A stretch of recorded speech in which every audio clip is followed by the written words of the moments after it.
Selamat datang dalam kegiatan pencanangan Kelurahan dan Desa Bersinar, persembahan dari BNNK Bone Bolango. All crew standby. Audio standby.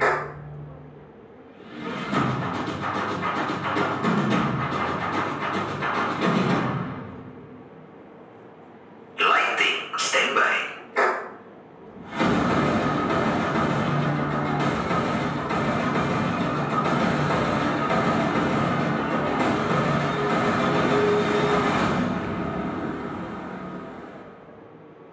Visual system standby.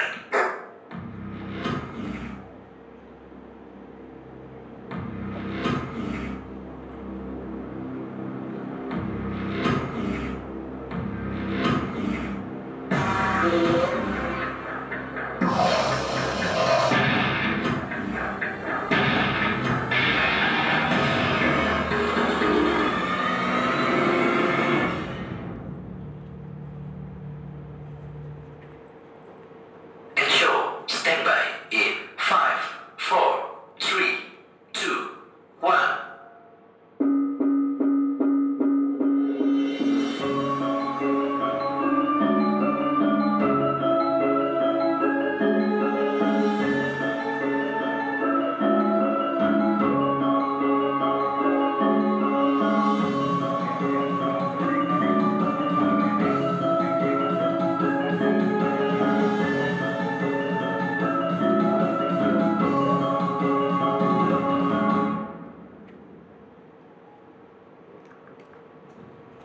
Ya, bismillahirrahmanirrahim. Assalamualaikum warahmatullahi wabarakatuh. Dengan memohon ridho dan petunjuk dari Allah Subhanahu wa Ta'ala serta dengan melafazkan basmalah, bismillahirrahmanirrahim, acara pencanangan Kelurahan Pak Bowo dan Desa Huntu Selatan sebagai Kelurahan Desa Bersinar Kabupaten Bone Bolango tahun 2021 pada hari ini Kamis 2 September 2021 dimulai. Hadirin dimohon berdiri menyanyikan bersama lagu kebangsaan Indonesia Raya dan dilanjutkan dengan lagu Mars BNN.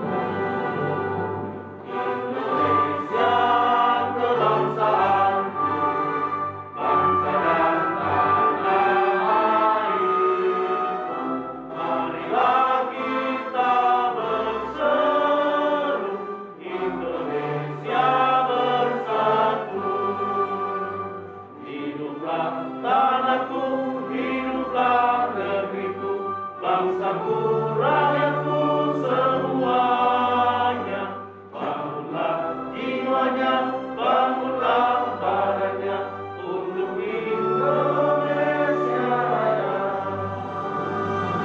Indonesia Raya, merdeka, merdeka, tanahku, negeriku yang tercinta.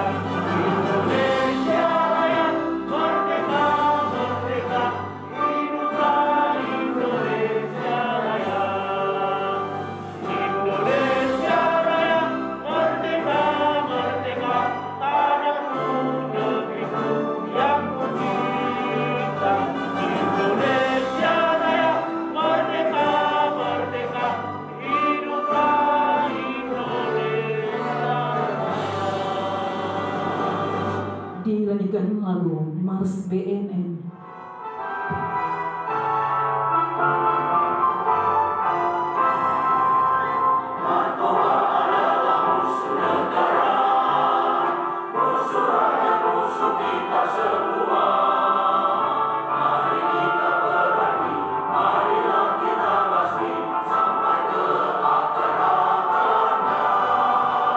Jadikanlah Indonesia negara yang bebas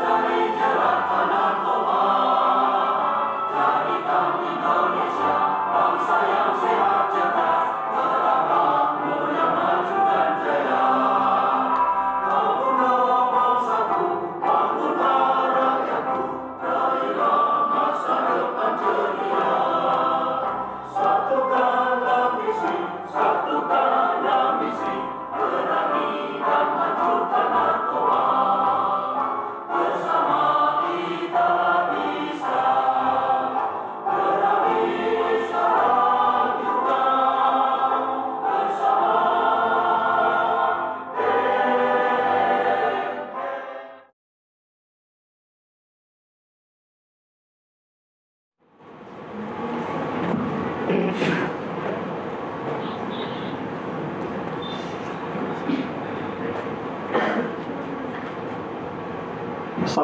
warahmatullahi wabarakatuh. Waalaikumsalam warahmatullahi wabarakatuh. Bismillah, Alhamdulillah, wala quwwata illa billah. Ketika Kabupaten Kota yang saya hormati Kepala BNK Kabupaten Bonebolango, Ibu Rahma Hubu MH serta seluruh jajaran, Pak Dirut DPD saya hormati. Alhamdulillah di siang hari ini kita bisa sama-sama di Hotel Grand View untuk mengikuti pencanangan Desa dan Tanpa Narkoba Bersinar yang dilaksanakan oleh BNK Kabupaten bekerjasama dengan Desa Huntu Selatan dan Kelurahan Paulo. Tentu kami senang sekali karena memilih Kelurahan Paulo tentu dengan banyak pertimbangan. Sebagai kelurahan yang berbatasan langsung dengan kota, itu Moodu, Pamalate, Padewolo, ya, tingkat mobilitas di perbatasan ini sangat tinggi. Sebagai contoh mungkin Pak Babin Kaptimas sering mengalami ini. Orang baku panas di minum di Tamalate atau di Padewolo, di Moodu, nah pica di Paulo, akhirnya di Lokus bawa ke Polsek Kabila, nah gitu. Padahal minumnya dari sini. Salah satu contoh, dan itu hampir selalu terjadi. Kemudian juga banyak sekali pekerja-pekerja yang di kota, terutama di sekitar sini di tiga kelurahan tadi, orang kos atau tinggal di Paulo, ya. Dan di situ ada ratusan kamar, ya ratusan kamar di kelurahan Paulo itu. Tidak semua juga terdata dengan baik, ya. Ada yang dari Jawa, dari Manado terutama Pak Ali tentu kenal ya. Nah, tinggal di kelurahan Paulo. Jadi kelurahan Paulo walaupun dia ada di Kabupaten Bonebolango, tapi suasananya sudah sangat suasana perkotaan. Apalagi tingkat kepadatannya yang sangat tinggi. Kelurahan dengan jumlah warga sekitar 4.000. 4.000 orang itu yang mendiami kelurahan Paulo tersebut. 5 DP unit, dalam mau dipecah jadi 2 kelurahan. Ada lagi yang bilang mau pecah jadi 2 kelurahan atau kasih pulau jadi desa. Jadi ada Desa Paulo dan Paulo Bawah. Ini yang lagi orang diskusikan. Nah, karena mobilitas tinggi seperti itu, nah tentu salah satu yang harus kita waspadai adalah masuknya narkoba. Ya, karena itu saya setuju sekali ketika BNK memutuskan tentu koordinasi dengan kecamatan dan kelurahan memilih kelurahan Paulo tersebut. Kemudian untuk Selatan ini hampir berbatasan juga dengan kota, berbatasan langsung. Ini Lamahu di sebelah ini untuk Selatan. Dia punya pemandangan yang indah, persawahan yang luas, dan punya objek wisata yang luar biasa. Kemarin terpilih ya, menjadi salah satu dari 300 objek wisata desa terbaik ya. Dia lolos sampai 300. Memang begitu dipilih untuk 50 desa, dia belum berhasil. Bukan gagal Pak Kades ya, belum berhasil. Ada bagi desa di sini. Nah, tentu ada standar-standar yang terpenuhi. Dia originalitas bagaimana, itu poin. Uniknya gimana, terus fasilitas umum, fasilitas sosialnya. Pertama bagaimana dari toilet, ada tidak, tempat ibadah, ada atau tidak. Nah, ini harus dipenuhi dan harus jelas apa diferensiasi. Ya. Apa yang saya mau sampaikan, dengan lokasi wisata yang sangat bagus begini, orang pasti dibanding datang. Jembatan di atas sawah itu sekarang jadi viral.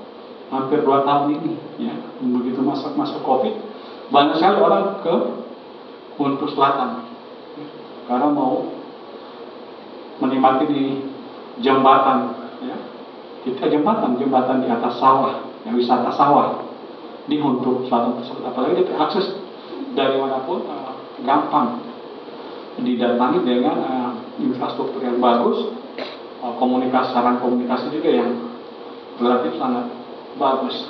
Di Desa Sablah itu ada Desa Lamang, desa digital pertama di Indonesia Timur, tepatnya di Kecamatan Bulang Selatan. Tanggal 2 bulan September tahun 2021, saya Hamim Poh, Bupati Bone Bolango, dengan resmi mengukuhkan kelompok kerja atau Pokja dalam mendukung program Kelurahan PAUD dan Desa Selatan sebagai kelurahan dan desa bersih narkoba atau bersinar di Bone Bolango, sebagaimana tercantum dalam surat keputusan Bupati nomor 166-BB/126/2021 dan nomor 167-BB/BB/126 tahun 2021. Saya percaya bahwa saudara-saudara akan melaksanakan tugas dengan sebaik-baiknya sesuai dengan tanggung jawab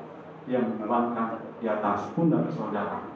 Semoga Allah SWT meridhoi usaha kita semua. Amin ya rabbal alamin. Dan pengukuhan dinyatakan selesai dan dilakukan dengan foto bersama. Foto bersama diawali bersama kelompok kerja Kelurahan PAUD dan Desa Huntu Selatan.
Sekolah bersih narkoba. Kenapa saya katakan sekolah bersih narkoba? Jadi saya berharap mungkin nanti kita kolaborasikan terkait dengan desa bersih narkoba. Oh, dari Dinas. Silakan Pak. Mungkin narasumber yang dari Dinas Pendidikan sudah hadir. Silakan Pak.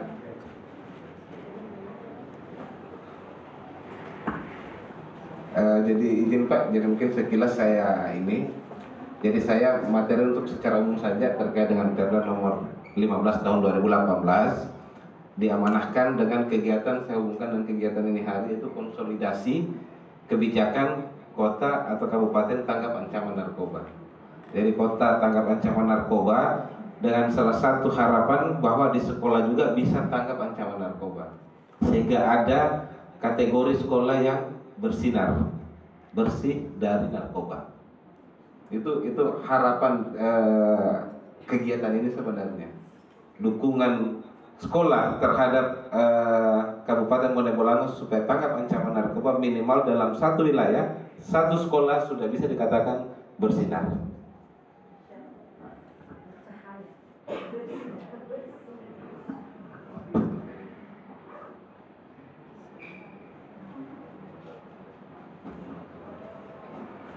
Alhamdulillah,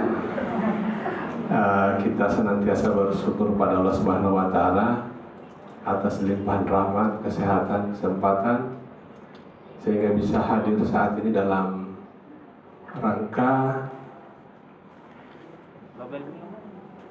konsolidasi kebijakan menyangkut pencegahan ya, pencegahan dari penyalahgunaan narkoba. Salam serta salam kita persembahkan kepada Nabi Muhammad SAW, sahabatnya, keluarganya. Semoga limpahan rahmat akan sampai kepada kita sekalian. Bapak dan Ibu yang saya hormati, pertama mohon maaf, harusnya materinya ditampilkan dalam slide. Hanya ini perintah baru kemarin. Kemarin itu perintahnya disposisi hadiri. Jadi saya sebenarnya cuma mau hadir. Tiba-tiba tadi malam dapat telepon. Pak Nurdin bukan cuma mau hadiri, tapi mau kasih materi juga. Sehingga untuk materinya saya ini ada bawa laptop, kemana-mana bawa laptop supaya mau dapat ada kesempatan bisa buat materi. Ternyata sampai dengan saat ini belum tidak sempat buka. Iya, jadi mohon maaf. Insya Allah dengan mungkin kita bawa dalam bentuk diskusi sehingga akan lebih bermakna lagi. Tapi kalau cuma di materi paling cuma tak tidur paling tengah begini. Iya, menyangkut kurikulum anti narkoba. Jadi sebenarnya untuk Bone Bolang itu bukan hal yang baru. Ini saya ya, kepala sekolahnya ya sudah biasa, kecuali mungkin SMK ya, SMK ada ya? Tidak ada SMA.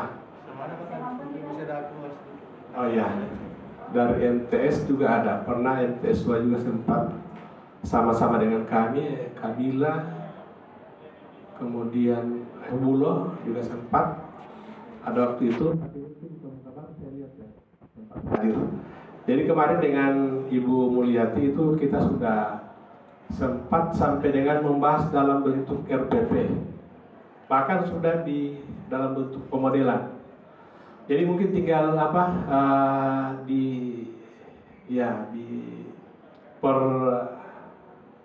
tegas kembali. Ya.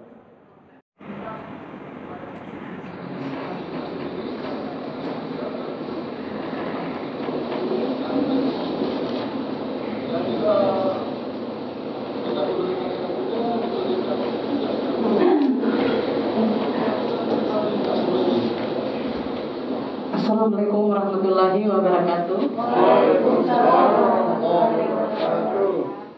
Yang saya hormati Pak Ipang, Pak Seksi P2M BNK Bone Bolango, bersama seluruh jajaran.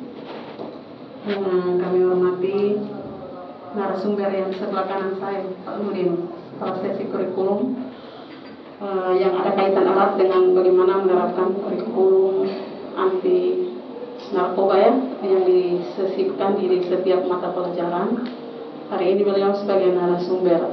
Kepala sekolah, saya lihat kepala sekolah ini hari ini didominasi oleh Tapa Suwawa ya, Kabila, ada Kabila,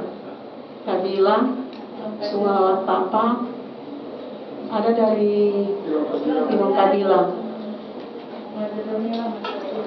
Ibu Wati, mungkin sementara OTW karena ada kunjungan Pak Bupati di lokasi vaksin.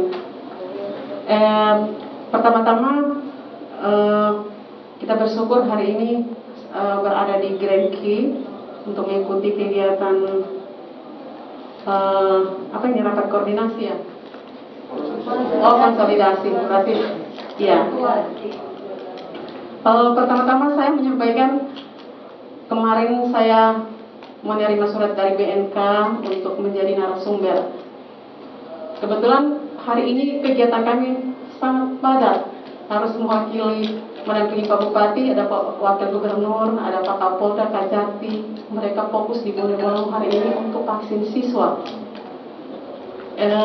Dari Suwawa, kemudian ke Tapa, dan kami harus berada sama-sama dengan para petinggi-petinggi itu.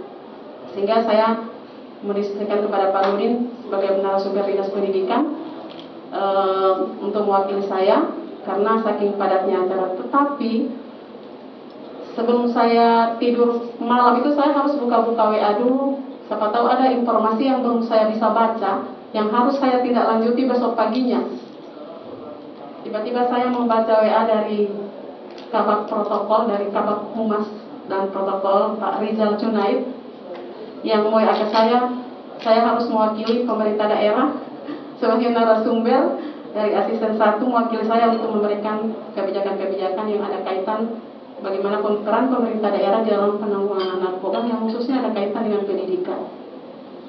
Sehingga hari ini sedikit saya memberikan gambaran dan saya pikir dari Bapak Ibu semua yang hadir ini kan sudah, kalau masalah kurikulum narkoba ini kan sudah, ini tahun ini mungkin sudah tahun yang ketiga ya atau keberapa untuk dibahas. Progresnya mungkin sudah lebih sudah pada bagaimana tahapan implementasinya di sekolah-sekolah begitu lalu Din ya.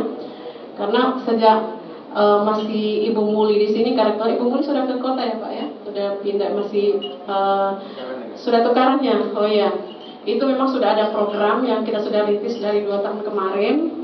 Dan itu pada intinya adalah bagaimana kita menerapkan kurikulum ini untuk di sekolah-sekolah. Tetapi hari ini saya dalam kapasitas saya hari ini adalah sebagai pemateri. Jadi saya harus menyampaikan bagaimana peran pemerintah daerah di dalam P4GN ya. Ya, ini yang pertama. Nah, kalau kita berbicara P4GN kan pencegahan, kemudian pemberantasan penyalahgunaan peredaran gelap narkotika. Apa sih yang menjadi peran pemerintah daerah di sini yang pertama? Nah, mungkin tadi sudah dijelaskan oleh Pak Ivan tadi bahwa Presiden sudah mencanangkan ini untuk bagaimana seluruh kita yang ada di Indonesia ini serentak bagaimana kita memerangi narkoba. Jadi ini bukan hanya memerangi secara parsial, tetapi kita bagaimana harus secara serentak melaporkan ketika ada kejadian. Ini yang pertama. Karena tidak mungkin yang dari Badan Narkoba Kabupaten ini mereka bisa masuk sampai ke tingkat desa. Misalnya ke tempatnya Ibu Fitri di Suawa, Ibu Nona yang ada di Ulanda sana. Itu tidak mungkin mereka akan sampai ke pelosok-pelosok itu. Nah, disinilah peran pemerintah daerah. Dan itu keluarlah ada perda setelah namanya P4GN ini sudah dicanangkan itu kita langsung tindak lanjuti ke tingkat daerah dan itu sudah diadakan kesepakatan dengan pemerintah daerah. Bahkan kemarin itu kita sudah pernah melakukan ada persiapan jambore itu Pak ya, ada jambore yang dilaksanakan di Kabupaten Bone Bolango yang narkoba. Kita sudah rapat di Amaris, bikin kegiatannya di alun-alun, kita sudah ambil lokasinya di sini, ada bersama dengan Palang Merah, kerjasama. Kita sudah siapkan semaksimal mungkin, tiba-tiba karena COVID, semua kegiatan itu sirna begitu saja ya, hilang. Mudah-mudahan dengan hilangnya juga satu kali kan hilangnya narkoba dari bumi Bone Bolango. Ya. Jangan cuma perkemahannya yang dihilangkan, tapi narkobanya dia merajalela terus.